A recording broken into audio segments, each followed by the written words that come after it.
জনাব তারেক রহমান আপনারা দেখেছেন রাজনীতিবিদ, একই সঙ্গে মানবিক নেতা হিসেবেও সে হচ্ছেন। আমরা বিএনপি পরিবার উনি প্রতিষ্ঠিত করে যে কাজগুলো করছে আপনারা দেখছেন। উনি যে আপনার জীব যৌব আপনার প্রাণীদের যে এতটা ভালোবাসে, আমি এই সংগঠনের সমন্বয় হিসেবে কাজ করতে যে আমি দেখেছি। আমি যখন কাজটা শুরু করি তখন উনি আসলে অনেকগুলো পরামর্শ দিয়েছে, যে পরামর্শগুলো মানে আপনি চিন্তা করতে পারবেন না।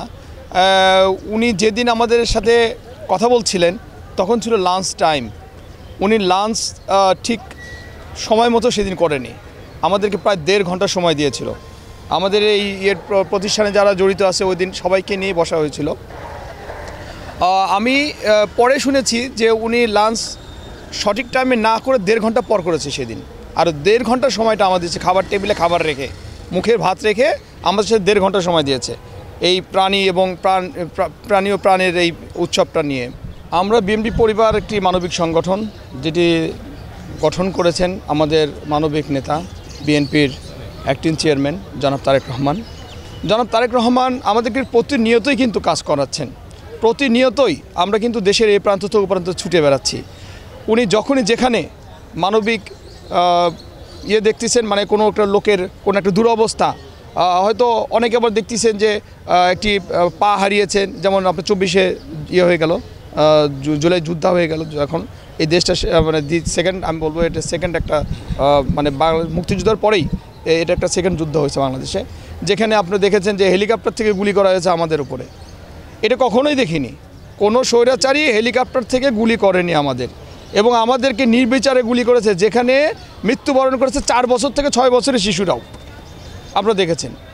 আচ্ছা, এই ঘটনার পর এই যে আহত হয়েছে, তারপর নিহত হয়েছে, এরকম অনেক পরিবার আছে।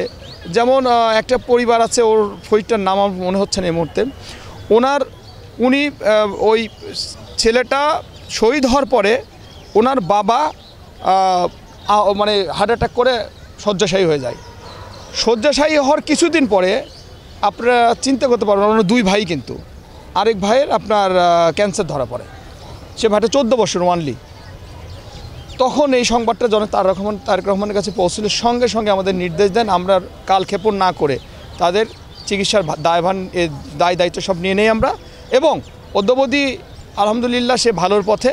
আমরা তার পিছনে শুধু অর্থবিত্তই দেয়নি, আমরা সব সময় লেগে আছি ফ্যামিলিটার পাশে, এবং ফ্যামিলিটা আমাদের মানে সব সময় যোগাযোগ রাখে।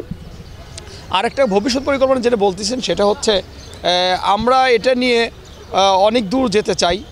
আমরা যদি আল্লাহ কখনো যদি আমরা সুযোগ পাই, তাহলে আমরা যে খুন হয়েছে এই ফ্যামিলিগুলো, তারপরে যারা 24-এর যোদ্ধা ছিল, শহীদ হয়েছে, আহত হয়েছে, এদের নিয়ে আমরা কাজ করবো ইনশাল্লাহ।